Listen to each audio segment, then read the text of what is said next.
Terrorism comes to Canada. The word terrorism has very heavy connotations.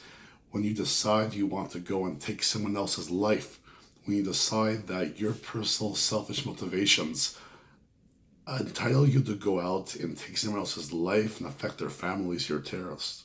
I don't care if you're a Muslim, Christian, a Jew, I hate you all. A terrorist is someone outside humanity. They're a breed of their own and they need to be taken care of. How they're taken care of is a different situation. But I don't believe that the American system is correct with their lethal injection nonsense. I do love the idea of a public trial where someone is shamed. Shame is actually the most hurtful idea in the world. Having to look at yourself in the mirror and look at your own indiscretions. That's worse than death. That is easy. You go to sleep, you're done.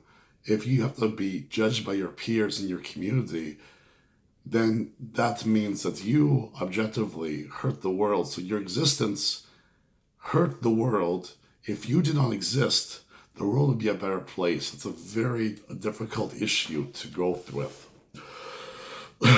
I want to say, first of all, that my name is Jeremy. I live in Oshawa, Ontario.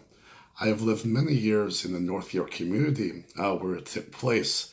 This is in the area of Yonge and Finch. My family lives close by. They have real estate there, and some live there. It's a multicultural community of people ranging from Chinese, black, white, lots of Jews. However, mostly this area is more upper class. So people who live in the condos. It's multicultural, yes, but you have a higher income level demographic. Lots of people have money from outside the country.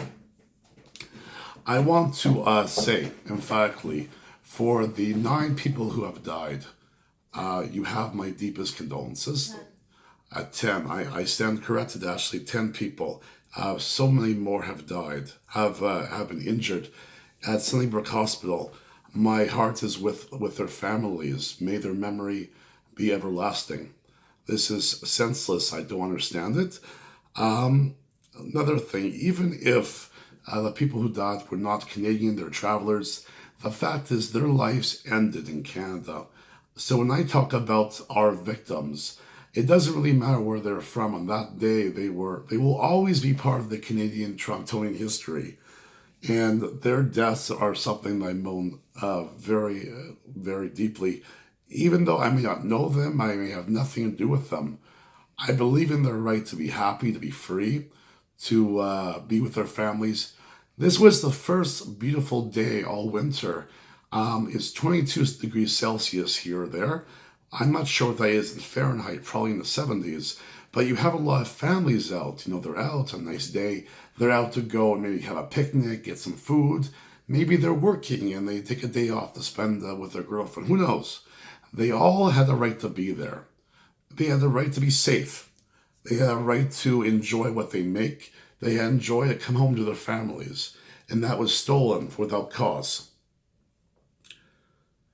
So there's a little bit of evidence about what this guy's background is.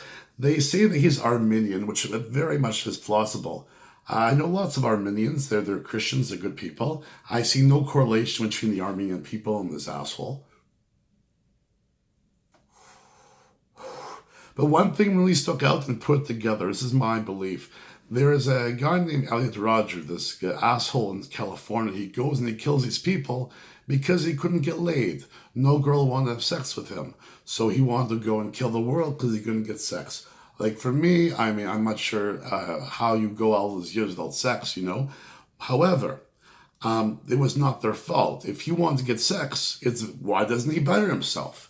And even if he doesn't want to better himself, that's his choice. He chooses not to better himself, therefore it's his loss. Even if it's everyone's fault, they don't want to date with him, that's their choice too. So he had no right to go and do this. This Armenian guy, to be honest, if they discuss his race, his religion, it's not really important.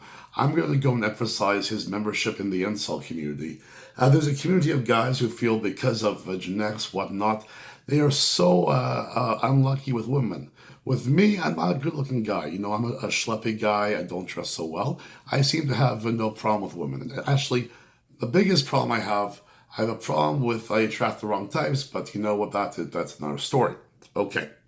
I want to go very, very big on that he's a coward, he's a loser. If no one wants to date him, of course not. Well, especially now, you think he's going to get a date, he'll be in prison. He'll be a monster. It's sometimes worse to be in prison knowing that the whole country hates your guts than be dead. He's dead, I have no idea. This time, he will be judged twice.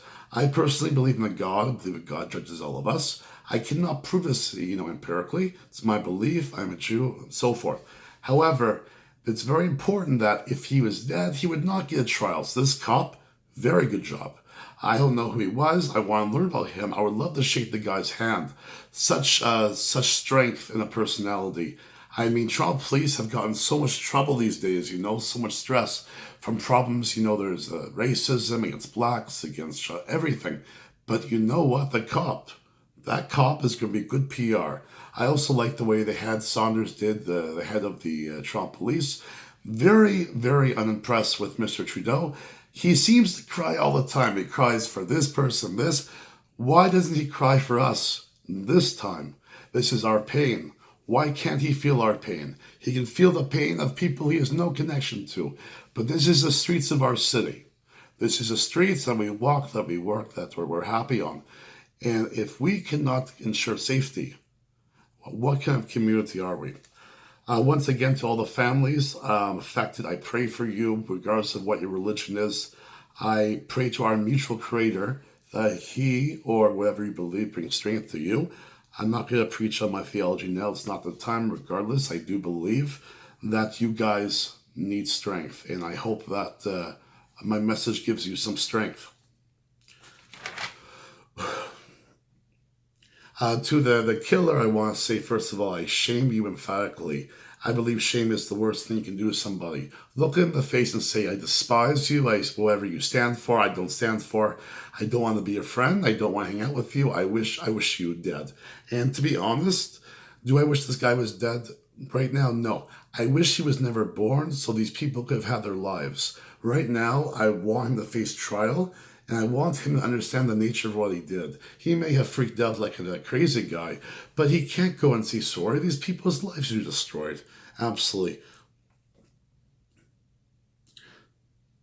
I'm in my personal belief, I believe that suicide is wrong. I believe it's a gift from God. I cannot convince you otherwise that the suicide is wrong, because using evolution, it makes sense. The weaker sexes, evolutionary, things, they actually do, they self-destruct to make the stronger ones. I'm not great. To be honest, I almost failed first year biology. But I know a little bit. I know about strong genes and weak genes. And this man seems to have a very weak gene because he cannot compete in the world. He seems to be very unsuccessful. He's a 25-year-old second college student. What is he doing in college full-time at 25? Why isn't he making money? Second of all, he's at home living in Richmond Hill with his family. What is some guy 25 years old living with his family in Richmond Hill? He should be out hustling, making cash. Then the girls come. He has nothing to offer a woman now. Of course they don't want to sleep with him. He's some stupid schmuck. If a woman dates with him, the girl will be chastised because she's dating a schmuck. Trudeau, once again bad. Wynne did not know anything about presenting. Even the foreign politicians, they gave more love than even our musicians. They did better. You know what, Trudeau? There is no hurt in his heart for what happened today. I want to say that even though Trudeau will not be crying, I felt such a depression all day. Why did I feel such depression? Because it hits right in my home. It's like right in my community. And the thing is, we can't stop it. We can't say, oh, all immigrants are bad. We're all immigrants. Everyone comes from somewhere. We can't say it's Muslim because the guy's a Christian. So what do? Well, we say we can't ban. First of all, I hope to God this guy doesn't have a criminal record too much in the States. There's some blog about that. It could not be true. However, if Canadians let him in knowing he was a known U.S. terrorist, shame on them. Someone has to lose their job. That's enough. Have a good night. Laila Tov. Bon nuit.